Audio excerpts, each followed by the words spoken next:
Pois bem, bom dia a todos. É com grande satisfação que damos início a mais um painel tributário preparado pela equipe técnica da CCA Bernardon. Eu me chamo Reginaldo da Silva dos Santos, vou tratar da legislação federal e, na sequência, o colega Alexandre irá tratar da legislação estadual e, por último, o colega André irá falar da legislação previdenciária. Com relação à legislação federal, o primeiro assunto em que se traz para apresentar aos senhores diz respeito à portaria da PGFN, que de 8.798, de 7 de outubro, e que traz um programa de quitação antecipado de transações e inscrições em dívida ativa junto à União da Procuradoria-Geral da Fazenda Nacional. Esse programa tem o nome de Quita PGFN. Então, o Quita PGFN, ele autoriza a liquidação de saldos de transações e negociações de inscrições em dívida ativa da União, considerados como irrecuperáveis ou de difícil recuperação, mediante pagamento em dinheiro, à vista, ou utilização de prejuízo fiscal em base negativa da contribuição social. Quais são os débitos que podem ser quitados de forma antecipada junto à PGFN? Os saldos de acordo de transação ativos, em situação regular firmados até 31 de outubro, transação por adesão celebrada conforme o edital PGFN 01/2019, lá da época da Covid, os saldos de transação por adesão celebrada conforme o edital PGFN número 02/2021, os saldos de transação excepcional, cobranças de dívida ativa, de acordo com a portaria 14.402/2020, os saldos de cobrança de débito inscrito relativo a contribuições na área previdenciária, contribuição rural, dívidas relativas ao ITR, também débitos de titularidade de pequenos produtores rurais e agricultores familiares, originários das operações de crédito rural e das dívidas contraídas no âmbito do Fundo de Terras e da Reforma Agrária, prevista lá na portaria 21.561/2020, os débitos do regime especial unificado de arrecadação de tributos e contribuições devidos pelas microempresas, empresas de pequeno porte do Simples Nacional, de acordo com a portaria 18.731, e os débitos de Programa Emergencial de Retomada do Setor de Eventos, do PERSE, também podem ser quitados de forma antecipada, e os débitos relativos à transação individual, celebrado lá de acordo com a portaria 9.917 ou a portaria 6.757 de 2022, e os débitos considerados irrecuperáveis ou de difícil recuperação inscrita em dívida ativa da União até a data da publicação da portaria, com redução de até 100% dos valores dos juros e da multa e dos encargos, observado o limite de até 65% sobre o valor total da inscrição.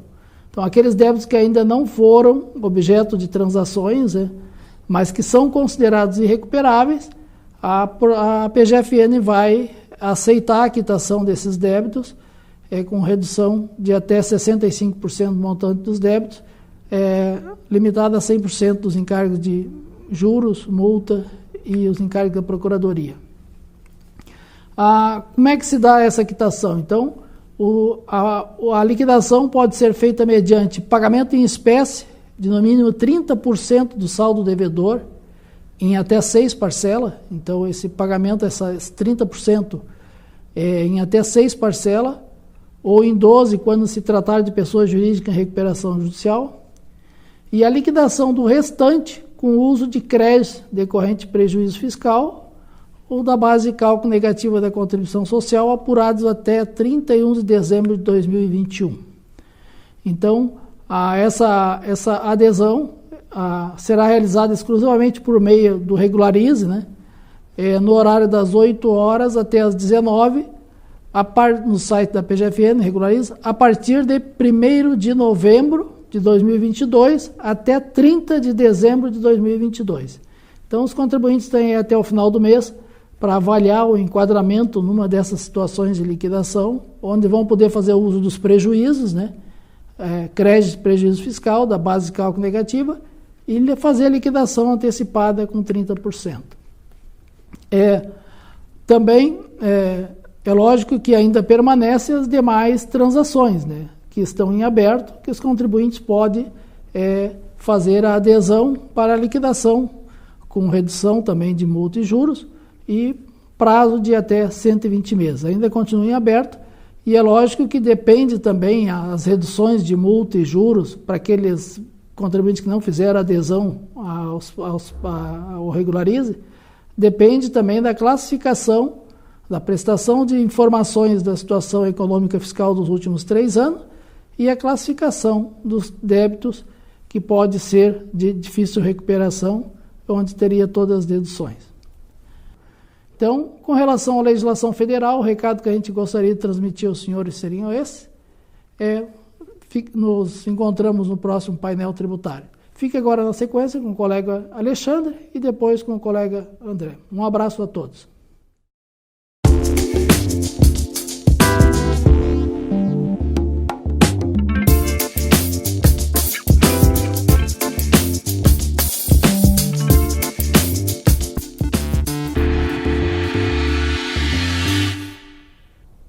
Bom dia a todos. Nesse bloco do nosso painel tributário, vamos tratar de assuntos vinculados ao ICMS do Rio Grande do Sul e também do ISS-QN relativo ao município de Porto Alegre, todos eles divulgados na semana passada.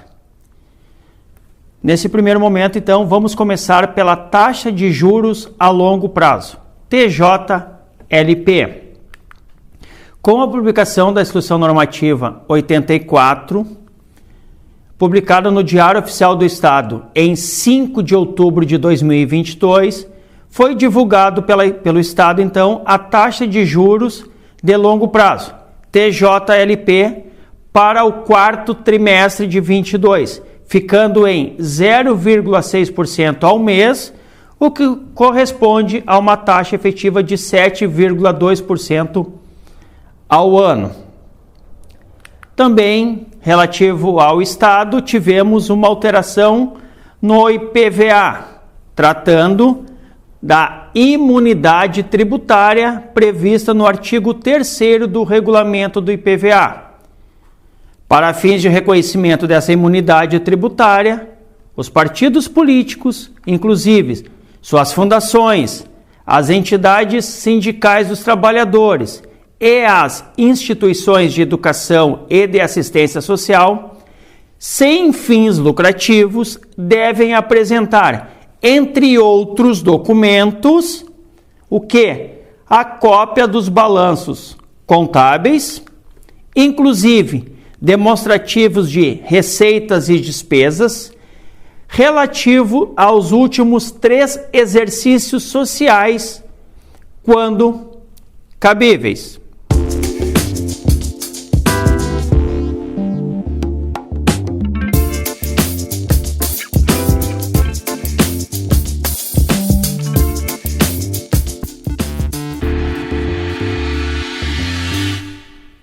No que tange à legislação do município de Porto Alegre, tivemos alteração em relação à isenção do pagamento de ISS-QN para os serviços de transporte seletivos por lotação, com a publicação da Lei Complementar 954, publicada no Diário Oficial do Município de Porto Alegre no dia 30 de setembro de 2022, passa a ser isento de ISS-QN a partir de 1º de janeiro de 2023, o serviço público de transporte coletivo por ônibus e também o seletivo por lotação, e essa isenção vai até 31 de dezembro de 2024. Além disso, a partir de 1º de janeiro de 2023, os profissionais autônomos que realizem serviços de transporte coletivo por ônibus e seletivo por lotação também estão isentos do pagamento do ISS-QN, exceto os proprietários de transporte escolar. Então, eram essas as informações da área fiscal, especificamente em relação ao ICMS do Rio Grande do Sul e ao ISSQN do município de Porto Alegre, que gostaríamos de transmitir aos senhores. A seguir, o colega André vai comentar as alterações da legislação previdenciária. Um bom dia, uma ótima semana a todos e até o próximo painel tributário da CCA.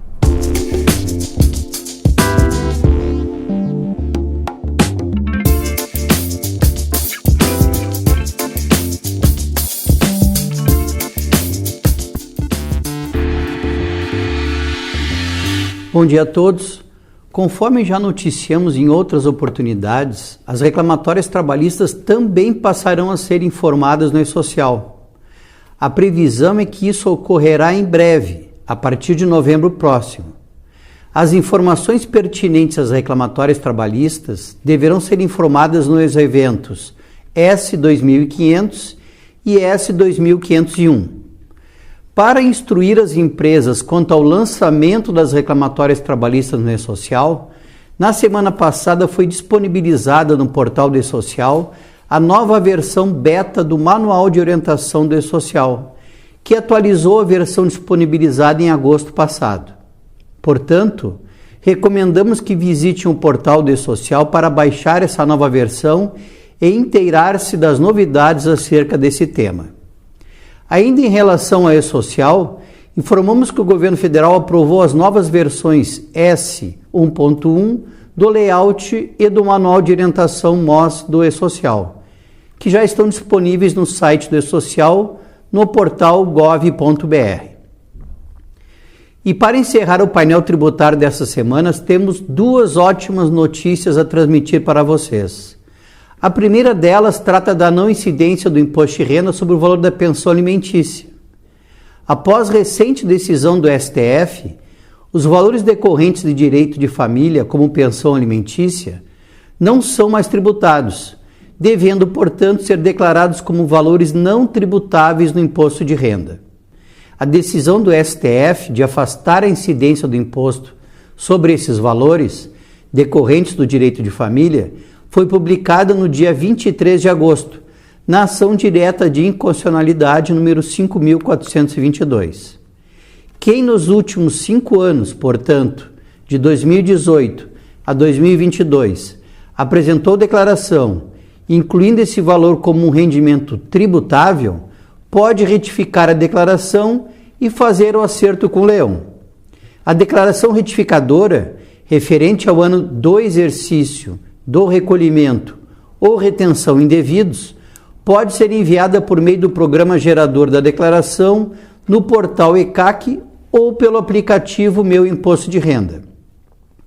Para isso, basta informar o número do recibo de entrega da declaração que será retificada e manter o modelo de dedução escolhido no envio da declaração. O valor da pensão alimentícia declarado como imposto tributável deve ser excluído e informado na opção rendimentos isentos e não tributáveis, especificando pensão alimentícia. As demais informações sobre imposto de renda pago ou retido na fonte deverão ser mantidas. Se, após o contribuinte retificar a declaração, o saldo de imposto de renda restituído for superior ao da declaração original, a diferença será disponibilizada na rede bancária conforme cronograma de lotes e prioridades legais. E se, após a retificação, o saldo do imposto efetivamente pago for reduzido, o valor excedente será restituído por meio de pedido eletrônico de restituição através da Perdecomp. A outra boa notícia é direcionada às equipes de recursos humanos. Através da instrução normativa da Receita Federal número 2107, ficou facultado aos empregadores incluir, na escrituração da folha de pagamento do mês corrente, parcelas complementares relativas a meses anteriores.